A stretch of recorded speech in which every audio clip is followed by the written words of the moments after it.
এমন একটা রেসিপি যদি থাকে খাবার টেবিলে তাহলে সবাই প্রশংসা করবে। অনেক সুস্বাদু একটা রেসিপি, খুবই মজাদার। এভাবে যদি আইড় মাছ রান্না করা হয়, আইড় মাছ দিয়ে আমি মিষ্টি কুমড়া রান্না করেছি আজকে। তো আমি কিভাবে রান্না করেছি তাই আপনাদের সাথে শেয়ার করব।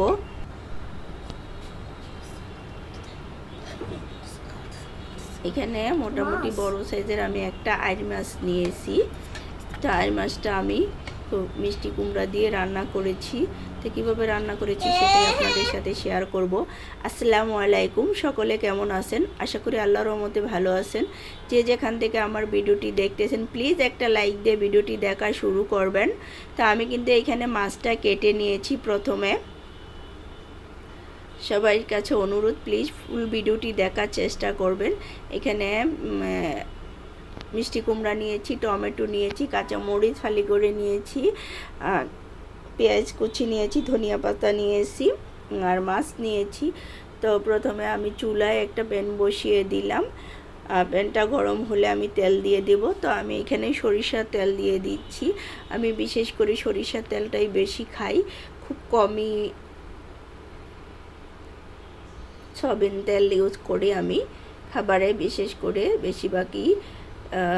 তো তেলের উপরে ছেড়ে দিলাম পেঁয়াজটা একটু ভেজে নেব। তো আমি মূলত মাছটা না ভেজে রান্না করব, কষিয়ে। তো অনেকে হয়তো ভেজেও রান্না করতে পারেন, তো আমি অবশ্যই আজকে কষিয়ে রান্না করব। আমি তো পেঁয়াজটা আমি ভেজে নিচ্ছি। পেঁয়াজটা এখন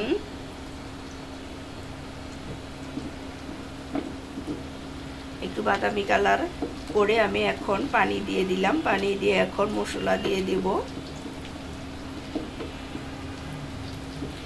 তো আমি মাছ মূলত ভেজেও রান্না করি অনেক সময়, আবার অনেক সময় না ভেজেও রান্না করি। তো আজকে আমি না ভেজেই রান্না করতেছি মাছটা। তো এখানে হলুদ, প্রথমে আমি হলুদের ফাঁকি দিয়ে দিলাম, মরিচের ফাঁকি, ধনিয়া,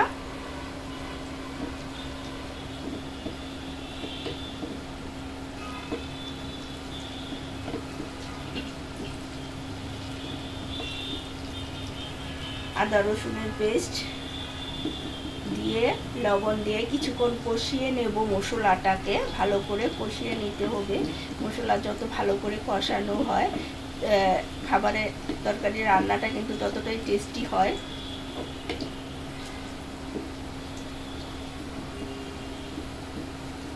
তো খুব ভালো করে কষিয়ে নেব মশলাটা, যাতে খুব সুন্দরভাবে কষানো হয়। কিছুক্ষণ আমি নেড়ে ছেড়ে ডেকে দিয়ে কষিয়ে নেব।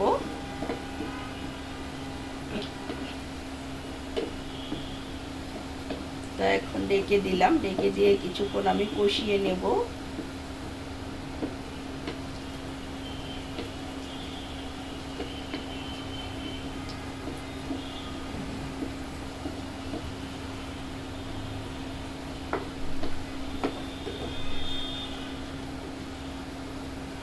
আমার মশলাটা কষানো হয়ে গেছে। এরপরে আমি টমেটোগুলি দিয়ে দিচ্ছি। টমেটো দিয়ে মাছ দিয়ে দেব। মাছ দিয়ে আমি আবারও কষিয়ে নেব মাছটাকে, যেহেতু কাঁচা মাছ, মাছটাকে কষিয়ে নিতে হবে।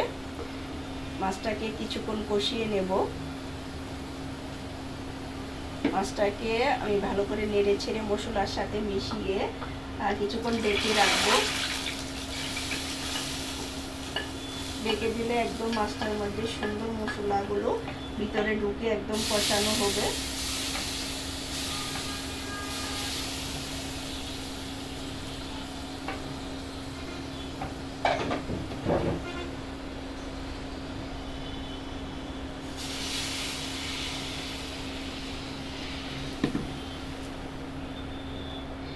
তো কিছুক্ষণ মাছটাকেও আমি ভালো করে কষিয়ে নিয়ে তারপরে মাছটা উঠিয়ে তারপরে আমি তরকারিটা দিয়ে দেব।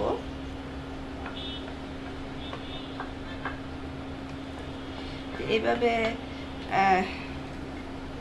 যারা খান তো তারা জানেন, আর যারা না খান একবার ট্রাই করে দেখতে পারেন।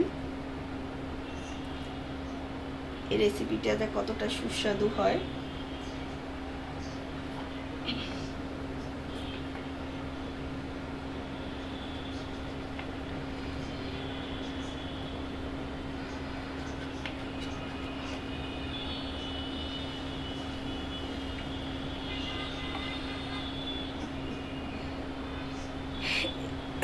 এরপরে আমি মিষ্টি কুমড়াগুলোও কষিয়ে নেব, যাতে মশলাটা একদম তরকারির ভিতরে ঢুকে, তাহলে কিন্তু খেতে বেশি স্বাদ হয়। তো কিছুক্ষণ ভালো করে কষিয়ে নিয়ে তারপরে আমি জল অ্যাড করব, মানে পানি অ্যাড করব। তো কষানোর জন্য কিছুক্ষণ ডেকে রেখেছি। তো আমার কিন্তু কষানো প্রায় হয়ে গেছে। এখন আমি এটার মধ্যে পানি দিয়ে দেব।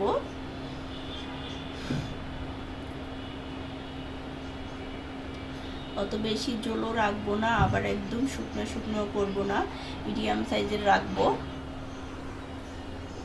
তো আমি কিছুক্ষণ একদম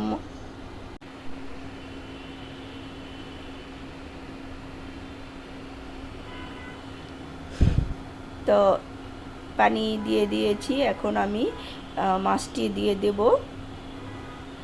উপরে মাছটি সুন্দর করে বিছিয়ে দেব। আর মাছটি উঠিয়ে রাখার কারণ হচ্ছে যাতে নাড়াচাড়া না ভেঙে যায়, কেননা তরকারি যখন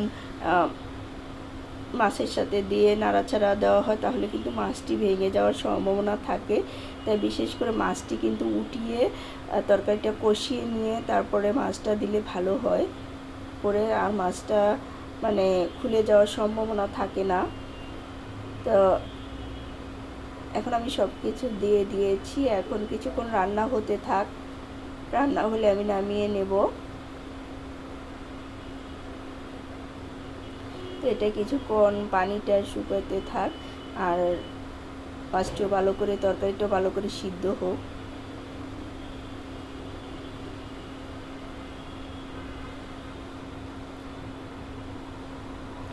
কিছুক্ষণ খুব সুন্দর করে, এখন আমার তরকারিটা হয়ে গেছে। ধনিয়া পাতা দিয়ে আমি এখন নামিয়ে নেব।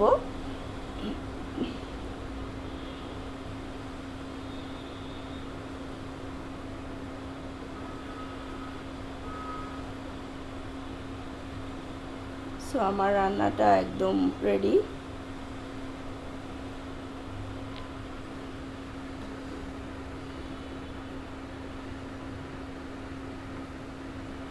এখন আমি এটাকে নামিয়ে পরিবেশন করব। দেখুন কতটা সুন্দর, কতটা লোভনীয় একটা তরকারি হয়েছে। এটা কিন্তু খেতে খুবই স্বাদ হয়।